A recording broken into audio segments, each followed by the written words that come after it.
everyone, this is Dr. Liv with New Insight, and thank you so much for joining me in another video. Today, I'm providing insight into a very important topic, which was also a requested topic from a viewer. So the question is, how do you move on after you leave a narcissist? The very fact that someone asked this question is significant. It reflects self-awareness, insight, and acceptance, which are key foundations for healing. Wanting to move forward means you already recognize that what you experienced was unhealthy and that your life deserves peace, clarity, and growth. This topic is important because moving forward after a narcissistic relationship is essential for your mental health, emotional stability, and overall well-being. Remaining in or emotionally attached to toxic people or environments that drain, deplete, and destabilize you prevents your healing. And these dynamics do not nurture you or enrich your life, and they certainly do not support happiness, peace, or emotional security. When you don't move forward, the cost is high. You become stagnant, stuck emotionally and psychologically. Healing and personal growth stops. Anger, bitterness, anxiety, and depression takes over. You lose focus on your goals, plans, and identity. You lose hope, motivation, and direction diminishes. And chronic stress begins to impact your physical, mental, and emotional health. Moving forward is not optional. It's necessary for your growth, survival, and recovery. So the first step in moving on after a narcissistic relationship is to define what moving forward means to you.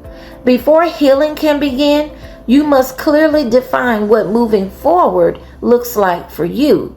This step is critical because it sets realistic and fair expectations, helps you create specific healing goals, prevents self-judgment and frustration, and allows you to track actual progress. Moving forward does not mean the same thing for everyone. For example, for some, it means no longer being consumed by anger, anxiety, or intrusive thoughts. For others, it means reconnecting with who they were before the relationship, more confident, independent, and happy. For others, it means rebuilding self-esteem, practicing self-love, or pursuing personal, professional, or creative goals. So there is no right definition, only an honest one. Step 2, identify what helps you heal versus what hinders you or holds you back. Once you define what moving forward means, now you need to distinguish your protective factors versus your risk factors. Protective factors are what supports you, and risk factors are what hinders you. This awareness helps you to make intentional choices instead of reacting emotionally. Be realistic, be patient with yourself, and be willing to accept what you cannot change, what you cannot control, and what you may not yet understand or like. Acceptance does not mean approval. It means letting go of resistance so that healing can occur.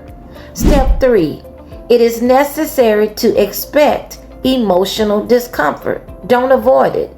Healing after narcissistic abuse or a narcissistic relationship involves intense emotional experiences, and this is normal. You may feel anger, sadness, or grief, anxiety, guilt, shame, or embarrassment, and these emotions are all a part of the growing pains of recovery. The goal is not to avoid or suppress these feelings. When you try not to feel, you do not heal. Instead, you internalize emotions, which only increases anxiety and stress. So acknowledge your emotions, allow them, process them. But remember this, your feelings should not govern your decision making. Step 4, eliminate behaviors that keep you stuck. Certain behaviors will guarantee emotional stagnation and must stop if you want to move forward. These include behaviors such as calling or texting your ex, maintaining unnecessary contact with your ex, their family or friends, stalking their social media, trying to insert yourself in their life, and monitoring, comparing, or seeking validation. And exceptions apply only when co-parenting requires limited contact. These behaviors are all self-sabotaging and will certainly keep trauma bonds alive. In addition to this, unprocessed anger, resentment, and pain, along with faulty thinking patterns or thought traps, will also prevent healing. And some common thought traps after a narcissistic relationship include obsessing over revenge, excessive self-blame, trying to figure out the narcissist, and replaying the past instead of rebuilding the future. These keep you psychologically tied to someone who is no longer part of your life. Step 5. Create healthy outlets for stress and emotions. You need safe, constructive ways to release negative emotional energy. Healthy outlets include things such as crying when you need to, journaling or writing, music, art, or creative expression, talking to someone you trust, physical activity or movement, and volunteering or engaging in a meaningful cause. As long as you are actively facing your healing, distraction can be a healthy coping skill when used intentionally. Step 6. Don't stay idle. Healing requires action. Healing is not passive. Yes, you must give yourself time, but time alone does not heal. Healing requires intentional action and a growth mindset. You must want to move forward, want to release the narcissist hold, and want to reclaim or reinvent your identity and your life. Step 7. Time alone does not heal. What heals is what you do with the time. Ask yourself these important reflection questions. Who or what is preventing me from moving forward? What is my plan of action for healing and growth? Which of my current behaviors must stop because they are self-sabotaging? Some behaviors will actively keep you stuck because they reinforce emotional attachment and prevent progress. And if they occur, healing cannot happen. Step 8. Evaluate current patterns. Take an honest look at your life right now. Ask yourself, are my current habits, behaviors, and choices helping me move forward or holding me back? Where is my focus?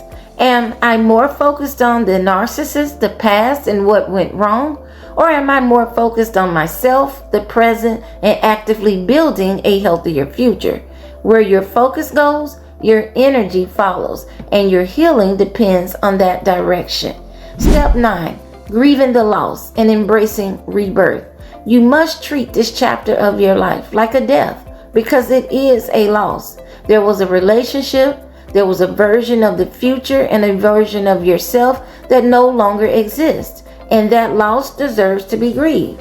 Grieving, however, does not mean denying reality or pretending it didn't happen. It means acknowledging the experience, facing the facts and harsh realizations, and accepting that this chapter has ended, and understanding that while it existed, it no longer does. Once you grieve, you make room for rebirth. And step 10, closing the door and moving forward. It is important that you learn the lessons, be thankful for the blessings, including what did not happen.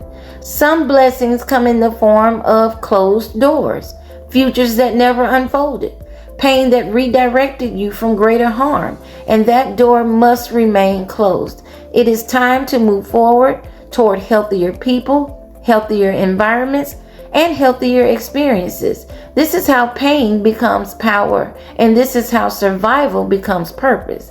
This is how you move forward, not by looking back, but by choosing what comes next. Moving forward after a narcissistic relationship is not about forgetting what happened or pretending it didn't affect you.